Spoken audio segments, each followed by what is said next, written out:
नमस्कार। इससे पहले वाले वीडियो में हमने क्लोनिंग वेक्टर को समझा था और हमने क्लोनिंग वेक्टर के फीचर्स को डिस्कस किया था। एक अच्छे क्लोनिंग वेक्टर के पास कौन कौन से फीचर होने चाहिए, उसमें हमने ओरिजिन ऑफ रेप्लिकेशन को पहले डिस्कस किया था। एक क्लोनिंग वेक्टर के पास अपना ओरिजिन ऑफ रेप्लिकेशन होना चाहिए जिससे कि वो अपने आप रेप्लिकेट कर सके, और उसका replication, origin of replication high copy number को सपोर्ट करे, ये भी करेक्टरिस्टिक होना चाहिए। तो अगर उसके पास ये करेक्टरिस्टिक हुआ तो वो अपनी बहुत सारी कॉपी बना देगा, और एलियन पीस ऑफ डीएनए जब हम उसमें ऐड करेंगे तो वो उस पीस की भी बहुत सारी कॉपीज़ हमारे पास बन जाएंगी। तो इस तरीके से ये उसका करेक्टरिस्टिक्स था क्लोनिंग वेक्टर का। अब हम बात करेंगे क्लोनिंग वेक्टर के नेक्स्ट फीचर की, that is selectable marker. In addition to ORI, the vectors requires a selectable marker which help in identifying and eliminating non-transformant and selectively permitting the growth of the transformant.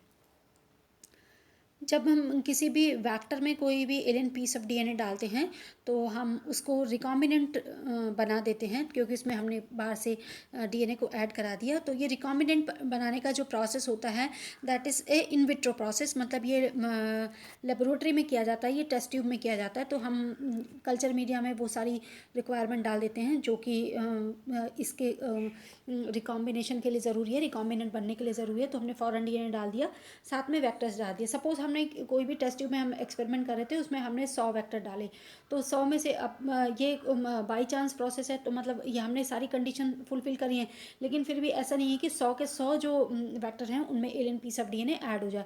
जैसे suppose 80 में alien piece of DNA add हो गया, तो 80 तो हमारे पास recombinant बन गए और हमारे पास 20 नॉन रिकॉम्बिनेंट रह गए। अब हम क्या करते हैं, ये जो हमने वेक्टर्स हैं हमारे पास जो कि रिकॉम्बिनेंट है और नॉन रिकॉम्बिनेंट है दोनों, इनको हम बैक्टीरिया को ट्रांसफॉर्म कराते हैं इन वेक्टर से। तो अब ट्रांसफॉर्मेशन एक प्रोसेस है जिसमें कि बैक्टीरिया कोई भी डीएनए को अपने अंदर सेल के अंदर ले लेता है। तो अगर बैक्टीरिया ने अपने सेल के अंदर ले लिया तो बैक्टीरिया की सेल हम कहते हैं ट्रांसफॉर्म हो गई। तो एक ये हमने बैक्टीरिया के रिप्रोडक्शन में भी हमने पढ़ा था कि ये बैक्टीरिया में एक सेक्सुअल जीन ट्रांसफ़र का मेथड है कि उसमें बाहर के जीन उसमें ट्रांसफ़र हो जाते हैं। तो सपोज़ बैक्टीरिया की सेल ट्रांसफॉर्म हो गई और कुछ बैक्टीरिया की सेल ऐसी थी जिन्होंने इस वेक्टर को नहीं लिया। तो इस तरीके से हम देखते हैं, और कुछ ने लिया तो कुछ ने रिकॉम्बिनेंट वाला ले लिया, कुछ ने नॉन रिकॉम्बिनेंट वाला ले लिया। ट्रांसफॉर्म तो हुई लेकिन नॉन रिकॉम्बिनेंट वाले से ट्रांसफॉर्म हो गई।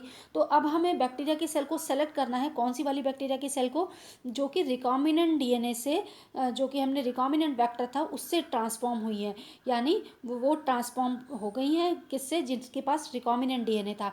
तो इसको सेलेक्ट करने के लिए हमारे पास कुछ मार्कर होते हैं। प्लाज्मिड्स के पास कुछ एंटीबायोटिक रेजिस्टेंस के जीन होते हैं, जैसे कि हमने प्लाज्मिड्स का मैंने वीडियो में भी आपको बताया था कि प्लाज्मिड्स के पास एंटीबायोटिक रेजिस्टेंस के जीन होते हैं, और यही एंटीबायोटिक रेजिस्टेंस के जीन हमें ट्रांसफॉर्मेंट को नॉन ट्रांसफॉर्मेंट से सेलेक्ट करने के काम आते हैं।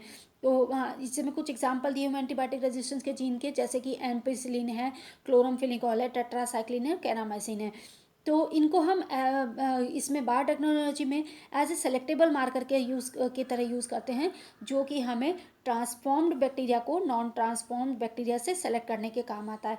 और ट्रांसफॉर्म्ड बैक्टीरिया वो वाले ट्रांसफॉर्म बैक्टीरिया जो रिकॉम्बिनेंट डीएनए से ट्रांसफॉर्म हुए हैं। बेसिकली हम उन्हीं को ट्रांसफॉर्म मानते हैं जो कि रिकॉम्बिनेंट डीएनए से ट्रांसफॉर्म हुए, तो हम उनको सेलेक्ट करते हैं। तो इसी करेक्टरिस्टिक्स को, प्लाज्मिड की इसी वेक्टर की इसी करेक्टरिस्टिक को हम सेलेक्टेबल मार्कर कहते हैं।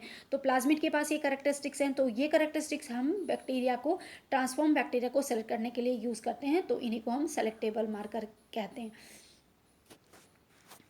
तो इस वीडियो में इतना ही सेलेक्टेबल मार्कर, और नेक्स्ट वीडियो में हम क्लोनिंग साइट पढ़ेंगे।